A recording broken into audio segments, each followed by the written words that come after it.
नमस्ते साथियों, welcome to my channel stay motivated always. जैसा कि आपको पता है कि यहाँ पर अभी पॉलिटी के लेक्चर्स चल रहे हैं, जिसमें हमारे 4 लेक्चर्स कंप्लीट हो चुके हैं। आज हम लोग नेक्स्ट चैप्टर स्टार्ट कर रहे हैं, जिसमें आज हम देखेंगे कि जो इंडियन काउंसिल एक्ट्स लाए गए थे। टोटल 3 काउंसिल एक्ट्स आए थे, जिनमें 1861 का, 1892 का एंड 1909 का काउंसिल एक्ट्स हमें देखने को मिलते हैं। तो इस वीडियो में हम लोग 1861, 92 एंड 1909 इन तीनों काउंसिल एक्ट्स को डिस्कस करेंगे। यहाँ इसको स्टार्ट करने से पहले हम थोड़ा सा रिवाइज कर लेते हैं कि हमने पीछे क्या क्या हमने वीडियोस में देखा है। आपको पूरी डिटेल जाननी है तो ऑब्वियस सी बात है, आपको क्लासेस ही देखनी पड़ेंगी। मैं आपको थोड़ा सा रिवाइज करा देती हूँ कि हम अभी तक क्या क्या कवर कर चुके हैं। तो देखिए, हम लोगों ने अभी तक वीडियोस में क्या क्या देखा है। तो देखिए, हमने सबसे पहले देखा था रेगुलेटिंग एक्ट, ठीक है। उसके अलावा फिर हमने क्या देखा था, रेगुलेटिंग एक्ट ऑफ 1773 देखा था, 1773। फिर उसके बाद हमने पिट्स इंडिया एक्ट देखा था, ठीक है। उसके बाद में हमने पिट्स इंडिया एक्ट ऑफ 1784 देखा। फिर उसके बाद हमने देखा कि कंटिन्यूस 2 3 4 चार्टर्स थे, 4 में से मैंने आपको 3 चार्टर्स पढ़ाए थे, ठीक है। तो उसके बाद चार्टर्स आए थे। लास्ट चार्टर कौन सा था, तो लास्ट चार्टर था हमारा 1853 का। उसके बाद में आपको पता है कि 1857 में क्या हुई थी, स्ट्रगल हुआ था, फर्स्ट फ्रीडम स्ट्रगल ऑफ 1857। उसके बाद में फिर जो एक्ट आया था वो आया था the government of India act 1858 का, ठीक है। तो ये सब चीज़ें अभी तक हम इन क्लासेस में पढ़ चुके हैं। आज हम जो स्टार्ट करने जा रहे हैं वो है Indian council act of 1861, 92 and 1909। ये तीनों ही काउंसिल एक्ट्स हमारे लिए इम्पोर्टेंट हैं, तो इसको आप अच्छे से समझिएगा। मैं अपनी वीडियोज़ को ज़्यादा लेंदी ना बनाते हुए, जो सिर्फ हमारे लिए एग्ज़ाम ओरिएंटेड हैं, हम सिर्फ उन्हीं चीज़ों पर फोकस कर रहे हैं। ज़्यादा लेंदी वीडियोज़ बनाने से कोई मतलब नहीं है। तो चलिए स्टार्ट करते हैं। स्टार्ट करने से पहले कल मैंने आपसे लास्ट क्लास में मैंने आपसे एक क्वेश्चन पूछा था कि 1853 के समय पर, जब 1853 का चार्टर आया था, उस समय पर कौन गवर्नर जनरल कौन थे। तो याद रखिए, उस समय पर जो गवर्नर जनरल थे उनका नाम था लॉर्ड डलहौजी। हिस्ट्री में आपने इनके बारे में पढ़ा होगा, ठीक है। तो याद रखिएगा इसको। ये कुछ इनकी जो पॉलिसीज़ आई थी, डॉक्ट्रिन्स ऑफ लैब्स, जो भी इनकी पॉलिसीज़ आई थी वो हम बाद में देखेंगे। तो कुछ इनकी पॉलिसीज़ के लिए इनको विशेष रूप से जाना जाता है। ये इन्होंने ही इंडिया के अंदर जो आज हम ट्रेन्स देख रहे हैं, है ना, तो ये जो ट्रेन्स था, ये जो सिस्टम था, ट्रेन सिस्टम, ये भी यही लेके आए थे। तो बहुत कुछ है, हिस्ट्री जब आप पढ़ोगे तो आप हिस्ट्री में इनके बारे में जानोगे। अब हम लोग अपनी क्लास स्टार्ट करते हैं। तो देखिए, जो इंडियन काउंसिल एक्ट ऑफ 1861 है, इसमें अब हम देखते हैं कि जो ब्रिटिश गवर्नमेंट थी उसको 1857 के बाद में ये तो अच्छा खासा समझ में आ गया था कि हम विदाउट इंडियंस पर रूल नहीं कर सकते, यानी कि कहीं ना कहीं उन्हें उनके एडमिनिस्ट्रेशन में इंडियंस को भी शामिल करना पड़ेगा। ये चीज़ उनको भली भांति समझ में आई। तो वही अब हम इस एक्ट के अंदर देखेंगे कि क्या क्या चीज़ों उन्होंने इंडियंस को अपने एडमिनिस्ट्रेशन में शामिल करना चालू किया। तो जिसमें सबसे पहले अब हम देखेंगे कि उस समय पर जो वाइसरॉय थे, है ना, वाइसरॉय जो थे, उन्होंने अपनी जो एक काउंसिल थी, अपनी जो काउंसिल थी, उस काउंसिल के अंदर, है ना, इंडियंस को अलाउ किया। किसको अलाउ किया, इंडियंस को अलाउ किया गया। जो इनकी काउंसिल थी, काउंसिल के अंदर इन्होंने किसको अलाउ कर लिया, इंडियंस को इसमें अलाउ किया गया, ठीक है। और इनमें सबसे पहले 3 लोगों के नाम हम याद रखेंगे कि जो उस समय पर जो वाइसरॉय थे, क्या नाम था उनका, लॉर्ड कैनिंग। उन्होंने 1862 में है ना। तो 3 इंडियंस को इसके अंदर अपनी काउंसिल के अंदर शामिल किया था। तो उन तीनों के नाम आप याद रखेंगे, the Raja of Banaras,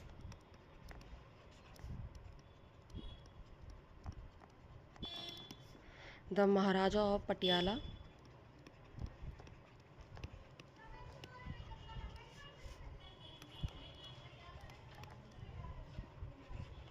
and sir Dinkar Rao.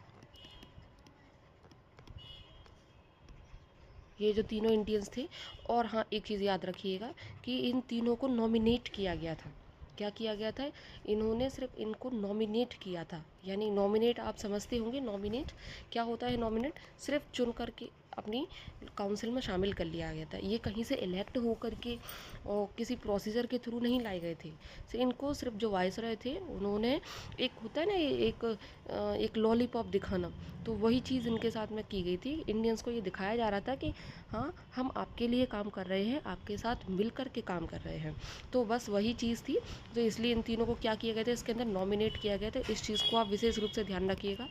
कई बार इस चीज़ के थ्रू कंफ्यूज किया जाता है कि नॉमिनेट हैं कि इलेक्टेड हैं। तो याद रखेंगे, वाइसरॉय ने the Raja of Banaras, the Maharaja of Patiala और सर दिनकर राव, इन तीनों को क्या किया था? अपनी काउंसिल में नॉमिनेट किया था। ठीक है। अब आगे देखिए, देखो दो टर्म निकल के आती हैं, आपने सुना तो होगा। एक होता है सेंट्रलाइज्ड और एक होता है डिसेंट्रलाइज्ड, है ना। तो समझ लीजिए दोनों टर्म क्या होती हैं। देखिए, एक होती है सेंट्रलाइज्ड पावर, एक होती है डिसेंट्रलाइज्ड पावर। सेंट्रलाइज्ड पावर जैसे कि नाम से समझ में आ रहा है, सेंटर में, यानी कि जिसकी पूरी पावर, ये पूरी इसकी जो मेन पावर है वो मेन पावर इसकी सेंटर में ही है। ठीक है ना। तो ये ऐसी पावर्स कहलाती हैं सेंट्रलाइज्ड। और डिसेंट्रलाइज्ड का मतलब ये होता है कि जहाँ पे पावर्स को डिस्ट्रीब्यूट कर दिया जाए। कुछ पावर किसी को दे दी, कुछ पावर किसी को दे दी, कुछ पावर किसी को दे दी, कुछ पावर किसी को दे दी। तो इस तरीके से जो एडमिनिस्ट्रेशन चलाया जाता है उसको बोलते हैं डिसेंट्रलाइज्ड एडमिनिस्ट्रेशन। और जहाँ पे सिर्फ एक सेंटर, बीच में ही कुछ चुनिंदा लोगों के पास पावर्स होती है, वो ही उनके हाथ में ही आप पावर्स रख के सब पूरा एडमिनिस्ट्रेशन चलाते हैं, तो उसको बोलते हैं हम लोग सेंट्रलाइज्ड एडमिनिस्ट्रेशन। आई होप कि ये दोनों टर्म आपको समझ में आ गई हूँ। तो क्योंकि ये मैं इसलिए बता रही हूँ क्योंकि इस एक्ट के द्वारा, है ना, तो अब इंडिया के अंदर डिसेंट्रलाइज जो था पावर्स को, है ना, पावर्स को डिसेंट्रलाइज करना चालू कर दिया गया था। यानी कि अभी तक जो ब्रिटिश गवर्नमेंट पावर्स को अपने पास सेंट्रलाइज करती जा रही थी, सारी पावर्स अपने पास लेती जा रही थी ईस्ट इंडिया कंपनी से, हर पावर को अपने हाथ में ले लिया था। ठीक है। जब इसे ईस्ट इंडिया कंपनी का जब वर्चस्व ही ख़त्म कर दिया, ठीक है, तो धीरे धीरे करके अब इन्होंने क्या किया, अब उस पावर को डिसेंट्रलाइज करना इन्होंने चालू कर दिया। ठीक है। तो ये चीज़ याद रखिएगा। इसी डिसेंट्रलाइजेशन के तहत आपने लास्ट वीडियोस में ये सुना था कि जो उस समय पर बॉम्बे और जो मद्रास प्रेसिडेंसीज थी, इनकी पावर्स छीन ली गई थी, है ना। तो इस डिसेंट्रलाइजेशन के द्वारा जो बॉम्बे और जो मद्रास प्रेसिडेंसीज थी, उनको वापस से जो उनकी पावर्स थी वो बहाल कर दी गई इस एक्ट के द्वारा। यानी कि अब जो बॉम्बे और मद्रास प्रेसिडेंसीज थी उनको उनकी लेजिस्लेटिव पावर्स वापस कर दी गई। अब ब्रिटिश गवर्नमेंट का कहना ये था कि आप अपने एरियाज़ में खुद लेजिस्लेटिव पावर्स आप संभालिए, यानी कि आप खुद रेगुलेशंस वहाँ वगैरह बनाइए और अपने एरिया को अपने हिसाब से वहाँ पे चलाइए। अब ब्रिटिश गवर्नमेंट जो है ज़्यादा इंटरफेयर उन चीज़ों में नहीं करने वाली थी। ठीक है। इसी के साथ साथ अब हम आगे देखेंगे इसी में कि 3 नई और लेजिस्लेटिव काउंसिल्स का गठन किया गया।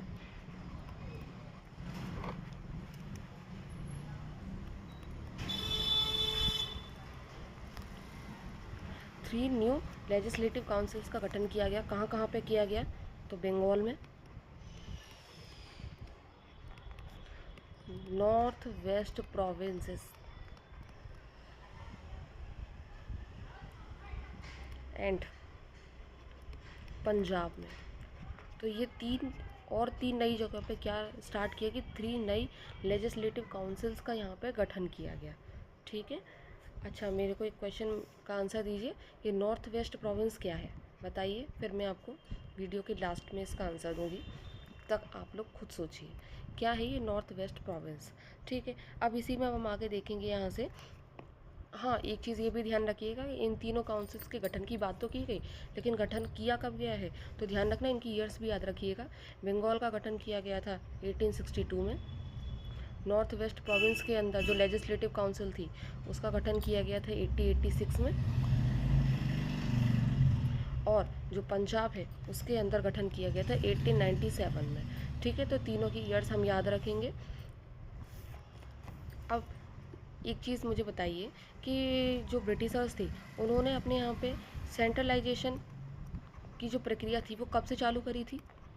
अगर आप वीडियोस देखते आ रहे हो तो आपको पता होगा कि अगर हम एक देखें तो 1773 का जो रेगुलेटिंग एक्ट आया था वहीं से इनकी सेंट्रलाइजेशन की जो प्रक्रिया थी वो चालू हो गई थी।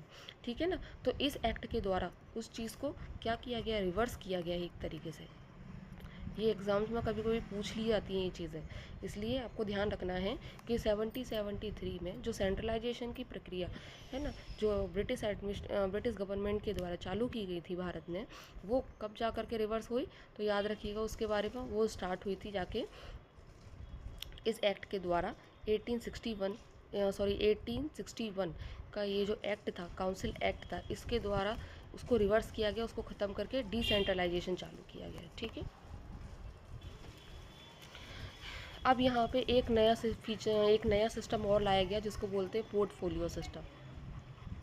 पोर्टफोलियो सिस्टम क्या होता है ये पोर्टफोलियो सिस्टम? पोर्टफोलियो को हम आज की भाषा में मिनिस्ट्रीज से कंपेयर कर सकते हैं। आज हम देखते हैं ना, सबके पास अलग अलग सारे जो मिनिस्टर्स होते हैं, इनके पास एक मिनिस्ट्रीज होती हैं, सबके पास अपनी अपनी, है ना, तो ये वही चीज़ है। तो ये जो पोर्टफोलियो सिस्टम था इसे इंट्रोड्यूस किया गया था बाय लॉर्ड कैनिंग के द्वारा।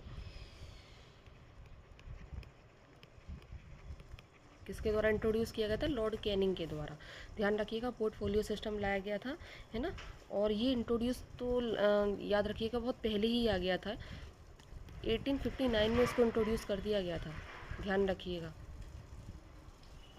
और इसको लाने का श्रेय जाता है किसको है? लॉर्ड कैनिंग को।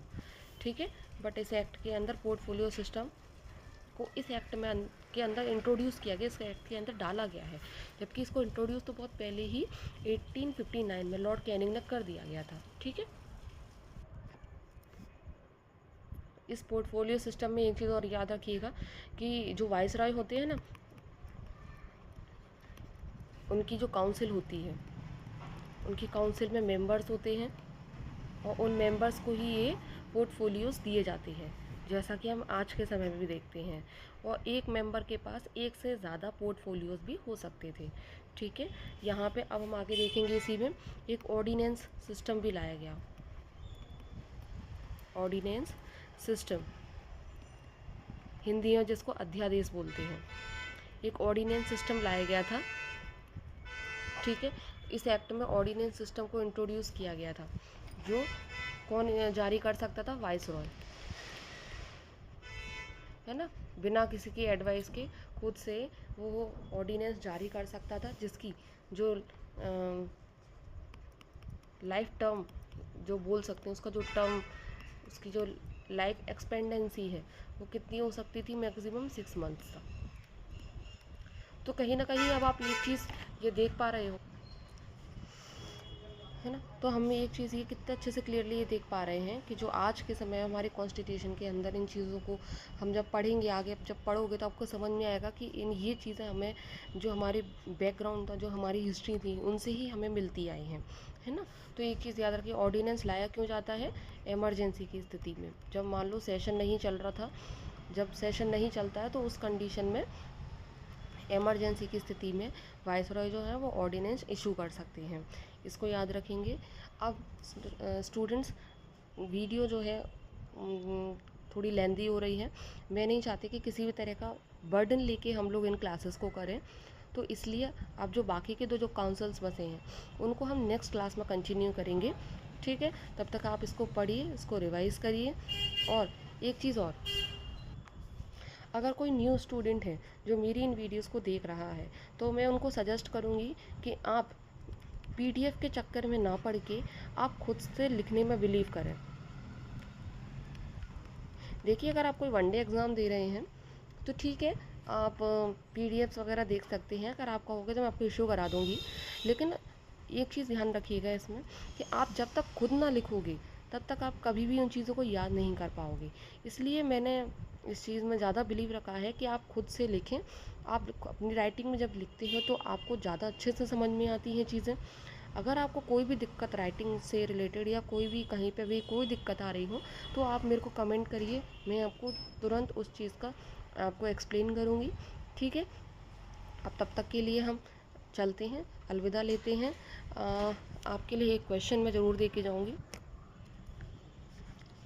मैंने आपको लास्ट अभी कुछ क्लासेस में मैंने आपको गवर्नर जनरल्स, है ना, तो जो governor first governor general and first vice Roy, इनके नाम बताइएगा। नेक्स्ट क्लासेस में मैं देखूंगी कि किस किस ने इसका आंसर्स दिया है, तो मेरे को नेक्स्ट क्लास में इसका आंसर बताइएगा। ठीक है, कमेंट्स में आप मेरे को इसका आंसर करिएगा। और एक क्वेश्चन और है जो मैंने आज भी पूछा है आपसे कि नॉर्थ वेस्ट फ्रंटियर ये क्या है। ठीक है, किसको बोलते हैं, इनके आंसर्स हम नेक्स्ट क्लास में डिस्कस करेंगे। तब तक के लिए बाय बाय, गुड नाइट।